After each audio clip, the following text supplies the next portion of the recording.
Every day we are bombarded with stimuli, or information if you prefer. And information can either be signal or noise. So signal is basically anything meaningful that you are actually trying to detect from the environment. Meaning it's those things that actually bring you nearer to your goals, to your vision, to what is actually good for you, to what makes you happy, fulfilled, or successful, anything you like. And noise is basically all the rest. Because if signal is everything that makes you more fulfilled, happy, blissed, noise is just anything else that makes you feel miserable. So basically, noise is the random stuff that interferes with the signal, meaning it makes you less able to notice and detect signal in your days. Now that you know this distinction, you can dissect your whole days and categorize everything as signal and noise. Why? Because if you have clear goals, you will automatically know what is signal and what is noise. For example, let's say you want to write a book, and this is your highest mission. Well, it might not be the only mission in your life, but for a second, let's just imagine that writing a book is the only mission in your life. This is impossible, but let's just take that as true for a second. If writing a book is your main goal, main and only goal, then signal will be literally anything that can make you a better writer for that book. And noise will be all the rest. Now, for normal people, they don't actually have only one goal. They have many goals. But what stays true is that you have goals and you have things that you don't want. So this video is going to be a whole masterclass on how to balance signal and noise in your life to make sure that you get out of this video more fulfilled and more clear. So clear, people think you are a god. Let's now introduce a very powerful concept, the signal to noise ratio. So as we said, signal is anything that matters and noise is the rest, what doesn't matter to your goals. So this ratio is just a percentage that expresses how much you are able in your days to pay attention to the signal and to ignore noise. So this varies upon individuals. For some people, it might be 80% noise and 20% signal. So if we want to translate these into a real person, it might be someone who has very ambitious goals, but keeps his whole days scrolling, talking with people he doesn't actually care about, just consuming stuff that doesn't benefit him and his vision.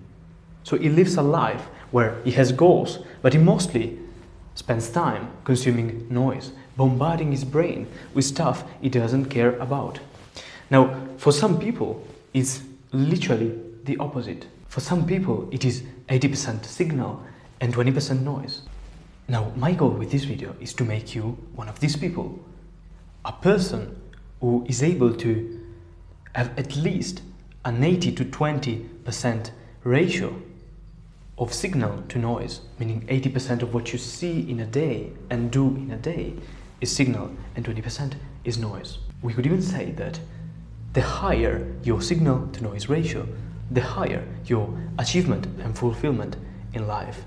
Meaning the more this ratio grows, meaning the more you are able to process signal and not noise, the better you are at ignoring the noise, the better your life, the more you achieve and the more you are internally fulfilled.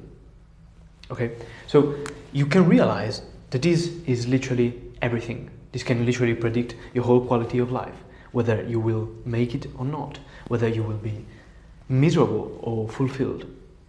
It's all about that, your ability to ignore stuff that doesn't matter to you. But now let's do another example which will just help you to clarify all of this. So let's say that your vision for your life is to build a house in the countryside and to focus on improving your relationships in your family, to grow your own food, to read, to write. So here you have different goals that all go to form a single vision.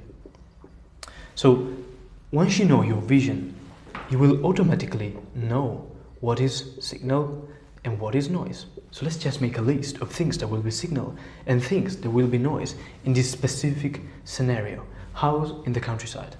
So signal will be stuff like spending time with your family, or it will be stuff like learning how to take care of your garden, or it will be basically reading. And also, very important, hanging out with people who just understand your values. They understand that these goals matter to you because they also matter to them. So I'll just say the right people.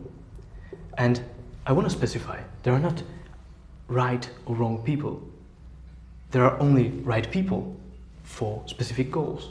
So as you change the goal, you can have different types of right people. So this is not absolute, it just depends on your vision. But here we have decided the vision for this example. So if this is signal, and the list could go on, there's so much more to this, but it's just to make you understand the point. Noise will be literally all the rest. So for example, talking about people, if you hang out with people who just hate children, well, you can do this, but you will feel internal friction because children matter to you, but you are hanging out with people who just not only don't care about those, but they literally hate what you are pursuing. Noise will also be stuff like clubbing or just anything that distracts you from what matters to you. And pay attention, these things are noise not because they are noise in general. They are noise because of your vision. You have to understand this. I'm not saying that anything is good or bad. To be fair, for most people, we could agree that signal is almost the same. But there's difference, there's nuance. So it's all about being clear on what you want. And once you know what you want, being honest with yourself, with what is signal and what is noise. Now, like I told you, this video is not about completely removing noise. Because now you might think that the solution to improve your life is to completely erase noise from your life. But this is not the point. First, because it's impossible. Every human being just feels the need to explore, to have different stuff going on in his life. So even if you have very clear goals, it's fine. It's even wise to have noise in your life. First, because it's impossible, and second, because you lose playfulness. So you need to be serious about your pursuits, but if you go too far and try to eliminate every form of noise from your life, you actually end up more sad than before. And this is not what we want to achieve. What we want to achieve is both achieving and fulfillment. So having both results and fulfillment. And to be fulfilled, you need playfulness. You need to be serious to get results, but you need to be playful to be fulfilled and to also attract people. Because let's be real, people who are only serious can't even gather interest from people. They're just boring. So don't be a boring guy. And to not be a boring guy but still achieve what you want, we have the perfect ratio. And I have already spoiled to you what is the ratio. The ratio is simply 80% signal and 20% noise.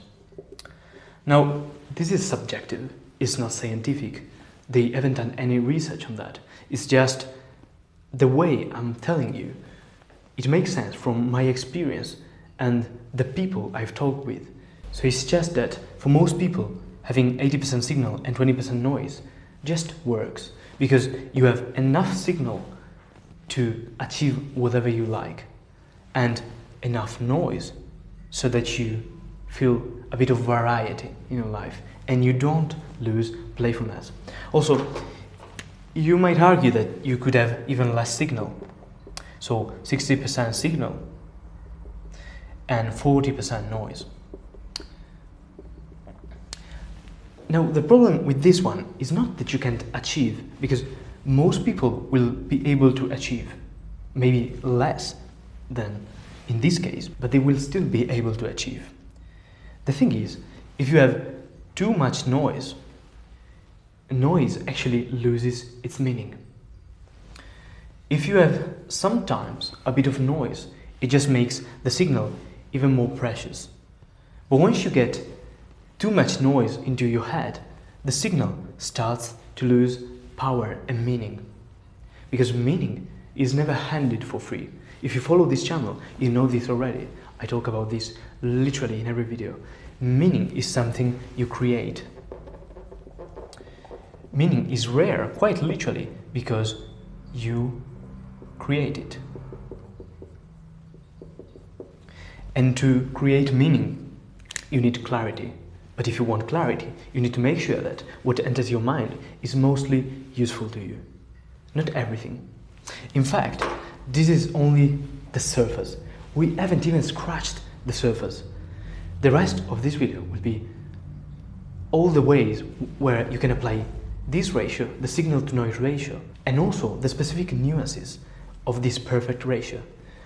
Because actually, I've just simplified it. It's not the same for every single area of your life. For some things, it will be 100 to 0, meaning your goal will be to completely eliminate noise. And in some other areas, it will be 60-40. So if you're fine with that, you are bored and you want to go do something else, go do something else. But for those of you who just want to have a deeper understanding of all of this, we're just going to do that for the rest of the video. And by the way, if you love what I do in this channel, just subscribe to the channel. It truly helps. Thank you. So this mental model of the signal to noise ratio could be applied to literally anything in your life. But for the sake of this video, we're just gonna cover 4 specific areas of your life where you can apply this mental model and just improve your overall quality of life. The first one is the difference between feedback versus hate, seen as signal versus noise. You can already see the point, but let me just get deeper on that. So in general, we could say that feedback is signal and hate is noise. Have you ever asked yourself what is the difference between feedback and hate?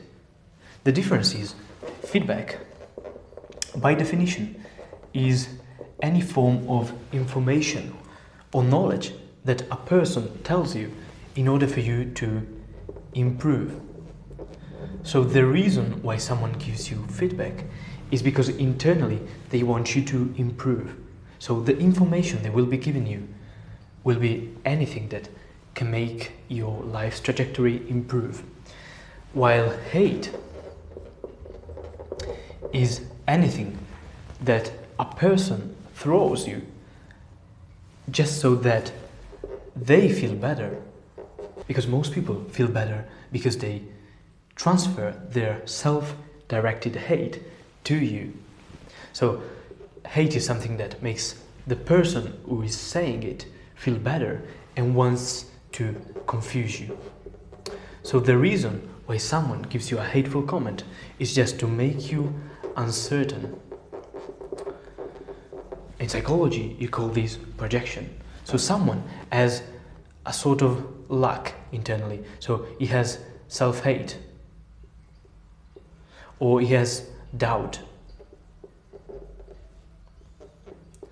And what he will do is, since he can't tolerate these ugly things inside of him or her, he will throw them to you. And this is called projection. Now, the reason why I'm talking to you about feedback versus hate is because we can literally define feedback as signal and hate as noise. Because if you remember, signal is anything that makes you improve, anything that makes you that makes your life quality improve in general, while noise is all the rest. Now, if you remember, the perfect ratio was 80% signal and 20% noise. But in this case, like I told you, we have nuances. So in this case, talking about hate versus feedback, here we could say that the goal is actually 100% signal and 0% noise. I'm not saying that this is easy, but this is the goal, because you have literally not a single reason for hate to enter your mind. There's literally no single advantage for you to internalize hate from other people. There's no reason. And I know what you will say. Well, but I already do this. I always ignore hate from other people. And to truly understand if you're actually doing that, do you get angry at people? Because if you get angry at people, it means you care about the hate. So this whole signal to noise ratio is not just philosophy, it's a whole way of living. So how do you prioritize signal versus noise? With your focus. So if you ever catch yourself being angry at people, it means you're paying attention to hate and not to feedback. So your goal is to make sure that hate doesn't even enter your mind. And even if it enters your mind, it doesn't even influence your actions. But the best thing is to just make sure it doesn't enter your mind. And to make sure it doesn't enter your mind, you gotta be able to learn how to just observe it in a neutral way. Treat it as noise. It's nothing more than noise. It's nothing more than hearing a random sound in your environment. So when someone is spitting hate at you, the best thing is not to get enraged, is to literally consider it as noise. Physical noise, literal noise. And signal is music. It's organized, it's beautiful, it makes your life beautiful. But random sounds, random noise, just makes your life bad. So just treat any form of hate as noise, and any form of feedback that can make you improve your life as signal, and your life will improve drastically. Second part, learning versus consuming. Now, here things just get a bit more nuanced, because while before we were saying that you should strive to have 100% signal in terms of feedback and 0% noise in terms of hate, with learning it's much more nuanced. So a signal when talking about learning will be anything that directly benefits your goals, and noise will be the rest, just like as usual. The thing is, learning is not only to improve your life. It should be, but you can also learn, not consume, because consuming and learning are two different things. Learning can also be for curiosity reasons. And if you are like me, curiosity is just fundamental to living a good life. So we can say, in this case, that you should strive to 100% signal and 0% noise. It just doesn't make sense, because you will improve your life, but you will stop being playful. For example, if you want to be rich and you only study money stuff, you will for sure become rich over time. It will be a matter of decades maybe, but you will do it because this is the only thing you care about, and so all of your actions are just directed to that goal. The thing is, you will become boring, and no one wants to be boring.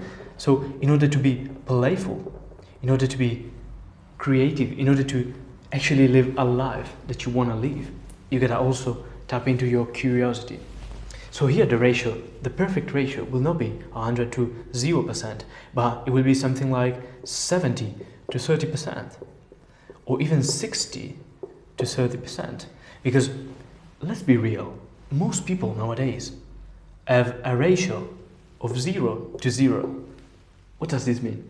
It means they don't even learn, they consume. And now you will understand the difference between learning and consuming. So we have learning and consuming. What's the difference? The difference is only one. Learning is active, Consuming is passive. And most people would agree with that. But the thing is, the difference is not external, it's internal. What does this mean? It means it's not about what you are seeing or just perceiving. For example, the same book might be learning or consuming, just depending on how internally you receive the value of the book and how much attention and focus you use to read the book. So the same book will be learning if you are very active in the process and you actually try to extract information, or you try to notice patterns in what the book is talking about, or you try to notice similarities with your life. Meaning you don't only internalize the information, but you actually make it part of your own identity. Learning is transformative. It literally is the act of going from a state A to a state B. And this transformation is just how what you are learning is transforming you. But the information becomes relevant only if you pay with your focus. Now, consuming, on the other hand, is passive. So the same book will become consuming if you read it in a very lazy way. You are passive about it. You don't extract the information. You don't notice the patterns. You don't apply it to your life. You don't talk about the book with people. You're just reading in a very boring way. You don't extract any value. And especially, you don't transform. So consuming is never transformative. This is another way to define it. Learning active and consuming passive, or learning transformative and consuming non-transformative. And this is true even for this video. It might be learning or consuming, just depending on how you are approaching the video. If you're just here for entertainment reasons, you are consuming. If you're here because you actually want to improve your life and learn something new, you are learning, because the information I'm conveying to you will transform you. And let me be real, if you're just consuming, I highly recommend you to just close YouTube and go do something else, because there's no reason in watching YouTube videos, in reading, in literally anything if it doesn't transform you. If you live a life where what you do doesn't transform you, all your problems are because of that. And in case you want help with that, meaning in case you want help with understanding what is actually transformative to your life and what is not, I have a one-on-one coaching program where I just help people do that. This program brings people from distracted to hyper-organized, efficient, flow state masters who can stay focused on stuff that matters to them for hours, just because they understand these principles that I explain in the channel. Clarity leads you to consuming the right things, and consuming the right things leads you to achieving your goals. So if you want help with that, just comment the word flow down below and I'll just send you more details on that. By the way guys, you can comment down below if you have something that you consider as noise in your life right now. Something you just feel like is making the distance between you and your goals bigger. And you might start a discussion in the comments. So the third area of your life where you can apply this mental model is fight the right battles. And I have a quote from 𝗪𝗪𝗪𝗪 that just taps into this. Play long-term games with long-term people. So, fighting the right battles, what does this mean? It means fight only when you lose, by not fighting. So, most people fight just for the sake of fighting.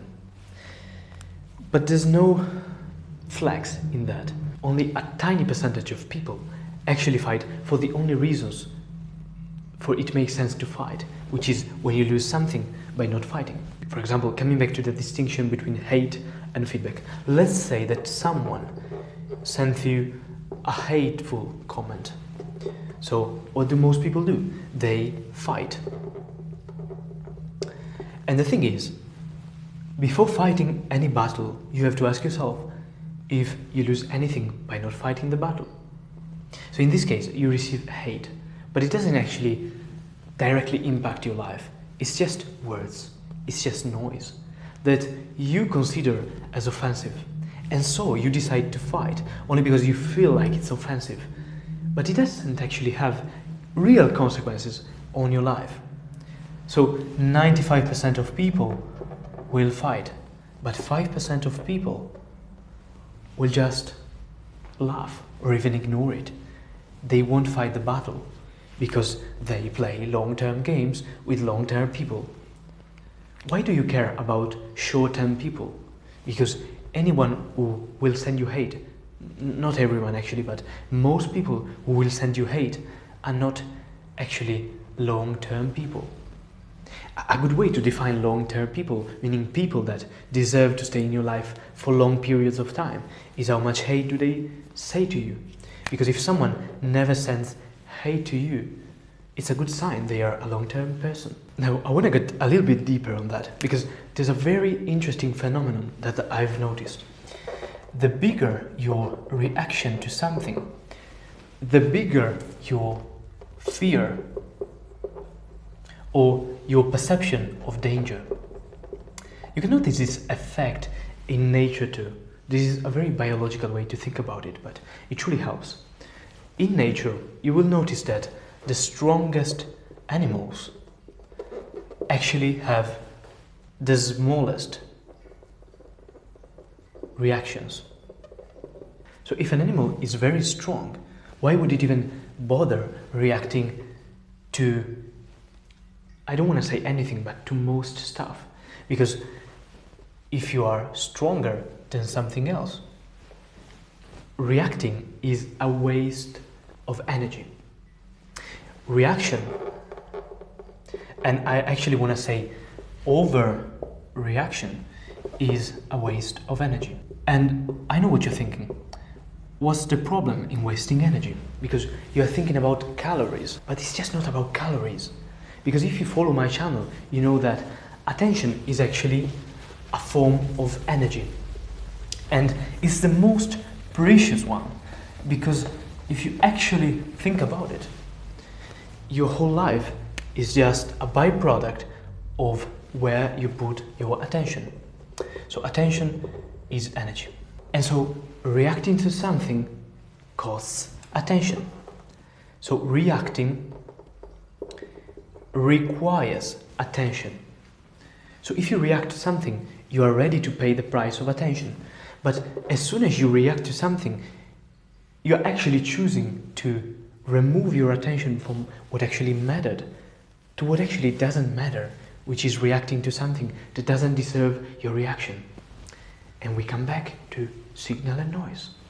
It all makes sense.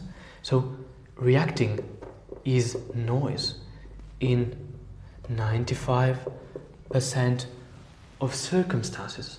Because for most people, unless they are directly threatened by someone, they don't even have the need to react to stuff, especially to psychological stuff. Their reaction is a choice. Yet they choose to react, but the price is losing the attention they could have dedicated to something that mattered to them. For example, let's say that under this video I receive a hateful comment. I could either react or I could just ignore it. And the thing is, if I ignore it, I am making sure that my attention stays on what matters to me. Attention can either go on signal or on noise in every single second of your life. If I could summarize this whole video in a single sentence, it's this: attention is energy, and you can decide whether to invest your energy into signal or noise. So whenever I receive hate, I make it a habit to never react unless me or the people I care about are actually threatened. And you should too, because 95% of stimuli in your reality is just noise. You just gotta learn how to recognize it as noise, and then you will act accordingly. And as the last area of your life where we can apply the model, we have Stoicism. And for those of you who are into Stoicism, you might think, well, Why signal and noise? Well, what is Stoicism all about? You can't control external events, and the only thing you have control over is your perspective. So this is Stoicism in a nutshell. But you see what I'm doing? To control my perspective, what I'm actually doing is controlling what I focus on. So to change your perspective, you have to change what you focus on. So like we were saying before, you consider your attention as a form of energy that you spend very wisely. And why? Because what you will focus on will be your perspective on the external event, which will create your mood and your happiness even. So basically, we could summarize Stoicism as just caring about the signal and ignoring the noise. I know this sounds extreme, but it's just, I really like this take, because it's not how the Stoics intended this, but in a very psychological way to look at this. Signal is literally anything that makes you grow, and noise is anything that just drains you. So if you think about Stoicism like that, it's just a matter of what you focus on. And to close the video, I will give you an analogy that I think will just blow your mind. You can think to your whole life like a symphony. So if you listen to classical music, you will know that symphonies have a very complex structure. You have many instruments, many different types of sounds, melodies, notes in the same second. So in the same second of time, you can notice a lot of different instruments, melodies, sounds, notes. And in every single second, you can choose what to focus on. You can choose to notice the trumpet, or the violin, or literally anything else. You can also choose to look at the public who is watching the symphony, but I don't want to get too philosophical. The point is, your experience of the symphony is just dependent on what you focus on, which instrument, which melody, anything. Now, if your life is a symphony, we can say that your experience of life just depends on what you focus on about life. And so this analogy between Stoicism and signal and noise makes even more sense, because with this analogy, you also realize that your quality of life is your duty. It's not about your reality, your external environment, inequalities and all this stuff. It's all about what you choose to focus on. Because there will always be something that is worth hearing. There will always be signal and noise. And to be fair, when you're listening to a symphony, there's actually no noise. Everything is beautiful. But in our life, it's not so good. We often have a lot of real noise. But we have the same power that we have when listening to a symphony. You can choose what to focus on. So I hope all of this resonates with you, and if you want more from me, you can check out my X profile for more psychology insights to just be able to do that, or you can subscribe to my free newsletter, 𝗪𝗪. Both the links are down below. And like I told you, if you just need the help with that and you want personalized help to do all of these, just comment the word flow down below in the comments, or you can DM me on X for more information. And as usual, thank you for watching, and I hope to see you in the next one.